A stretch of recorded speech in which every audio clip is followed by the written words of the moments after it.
Iată că se apropie cu pași repezi primul meci oficial din acest campionat. După cum bine știți, am fost mai mult decât obligat să amânăm prima etapă, având în vedere că avem 3 jucători convocați la loturile naționale de juniori. Este o onoare pentru noi că am ajuns la această performanță și putem să dăm primelor reprezentative jucători care să facă față cu brio. Am mare încredere în acest campionat. Sunt sigur că ne vom îndeplini obiectivul. Plecăm la luptă după o pregătire foarte bună, spun eu, jocuri foarte bune, amicale, puternice. Iată, ultimul amical s-a desfășurat în compania unei echipe de Liga 1, s-a terminat la egalitate 1-1, după un meci spectaculos și un joc foarte bun al echipei noastre. La sfârșit o să vă răspund și la întrebări, îl las mai departe pe Nic să vă spună câteva cuvinte. Într-adevăr, ne așteaptă un an foarte greu. Spun că va fi mult mai greu decât ne-am întâlnit în ultimele 6 luni. Vorbesc de retur de când am venit eu la echipă. Avem vineri un joc cu Filia și am văzut la meciul cu Chiajna 2. Sunt o echipă cu jucători cu experiență în lot, jucători care au trecut pe la Liga 1, dar spun că noi suntem pregătiți pentru acest început de campionat și vom da totul pe teren la fiecare joc pentru a câștiga cele 3 puncte.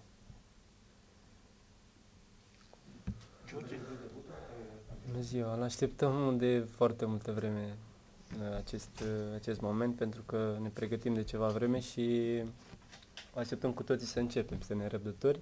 Ne simțim pregătiți și sperăm să ne îndeplinim obiectivul de data aceasta, pentru că suntem pregătiți pentru asta și suntem motivați 100% să începem cu dreptul și să ne îndeplinim obiectivul. Am avut o perioadă lungă de pregătire în care ne-am pregătit bine. Am avut foarte multe meciuri amicale, care la fel am avut rezultate bune și așteptăm vineri să înceapă campionatul și să luăm toate cele 3 puncte. Ce ne poți spune despre perioada de pregătire, practic una pozitivă, spuneți cu optimism pentru campionat, tocmai din acest motiv? Da, într-adevăr, băieții au răspuns foarte bine în această perioadă. Jocurile amicale am avut rezultate pozitive, au fost lucruri bune. Am avut și unele probleme la început, în primele jocuri, dar ușor, ușor le-am rezolvat. Chiar de asta am luat și acest meci cu o echipă de Liga 1, pentru că vreau să văd potențialul echipei, la ce nivel suntem. Băieții s-au descurcat foarte bine, au făcut față unei echipe de Liga 1. Practic, acum ne gândim la acest campionat pe care îl vom începe vineri.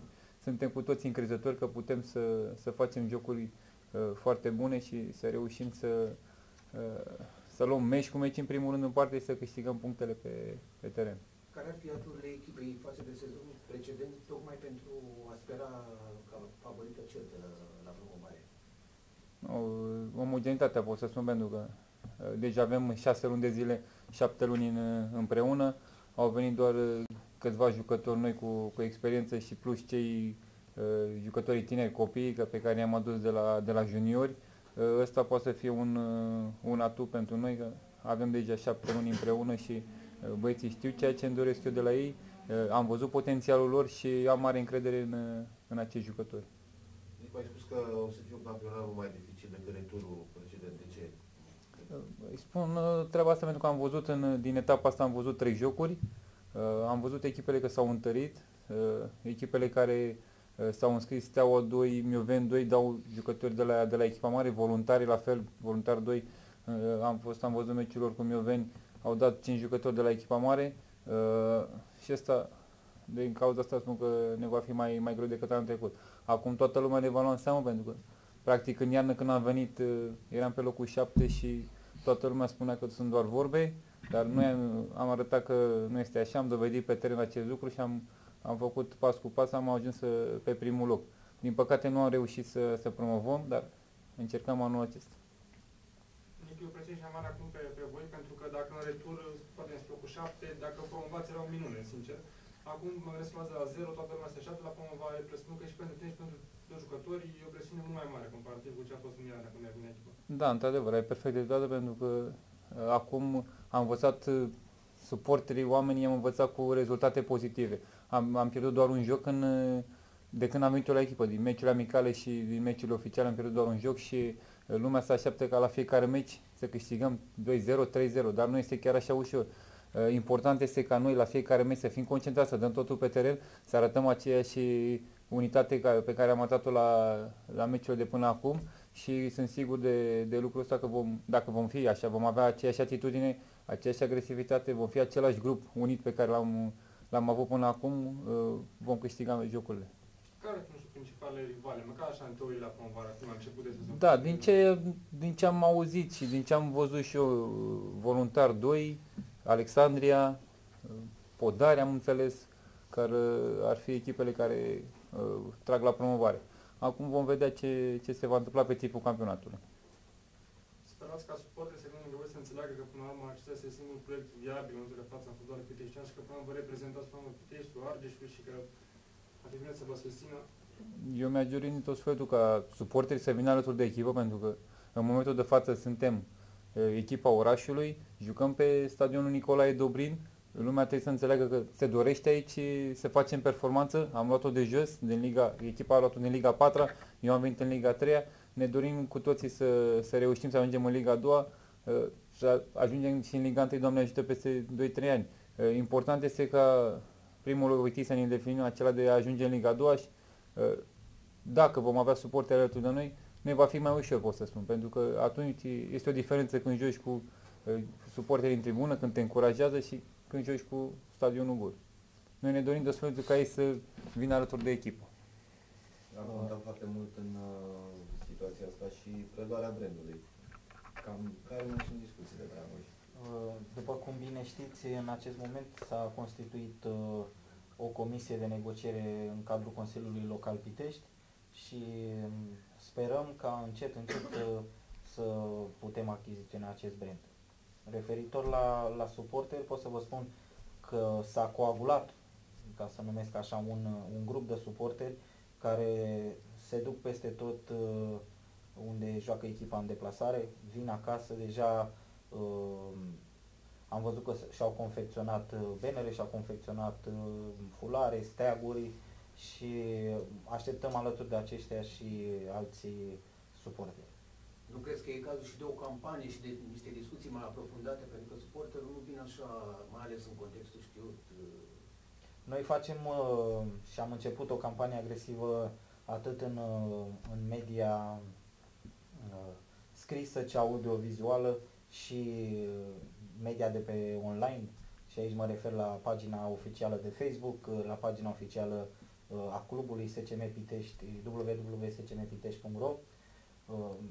Încercăm prin toate mijloacele să atragem suporterii pentru că, așa cum a spus și Nic mai devreme, echipa îi va răsplăti cu jocuri frumoase și spectaculoase. Eu am avut o discuție cu șeful galeriei, celor de la FCA și 1953, în care am încercat să explic ceea ce se dorește aici, proiectul care este aici, să-l fac să înțeleagă că ar trebui să vină alături de această echipă. Eu sper în continuare ca ei să vină alături de echipă. Nicu, meciul astea la România cu Muntenegru cum l-ai caracterizat? Pentru că e frustrant. Să pierzi așa într-o două puncte. Da, într-adevăr, a fost un meci echilibrat, pot să spun. Am văzut o echipă a României care a avut o atitudine, s-a văzut că este un antrenor nou în momentul de față, că este la primul joc.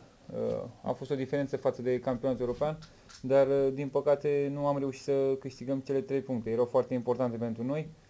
Se întâmplă să ratez 11 metri în 90 ceva, nu putem să-i tăiem capul lui Stanciu acum că a ratat acel 11 metri, trebuia să câștigăm meciul până în minutul 95, pentru că într-adevăr am dominat jocul, am întâlnit o echipă a Muntenegrului care s-a apărat în propria jumătate cu toată echipa și a jucat doar contraatac și faze fixe, ceea ce le-a și ieșit. Sperăm la meciul următoare să reușim mai mult. să fim mai ofensivi, să reușim să ne creăm mai multe ocazii de a marca și să marcăm mai multe goluri. Dar e o presiune mare când ai penalti în 90. Mi-amintesc că, nu știu, tu ai atât un penalti în 2004, așa, un... Da, am arătat așa. 2-2 în Minutul 90. E o presiune mare atunci, nu știu, e...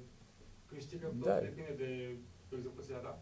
Este o presiune mare, într-adevăr. Pentru că în acel moment să face poarta mică și nu mai este la 11 metri, să duce la 25 de metri.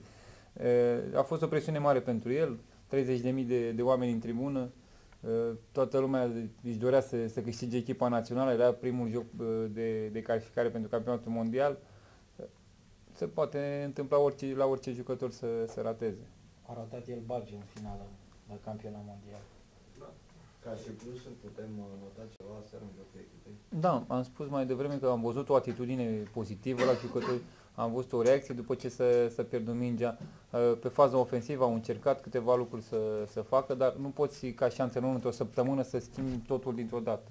Trebuie și lui timp și sper să reușească să și pună în practică filozofia pe care o are domnul Daun.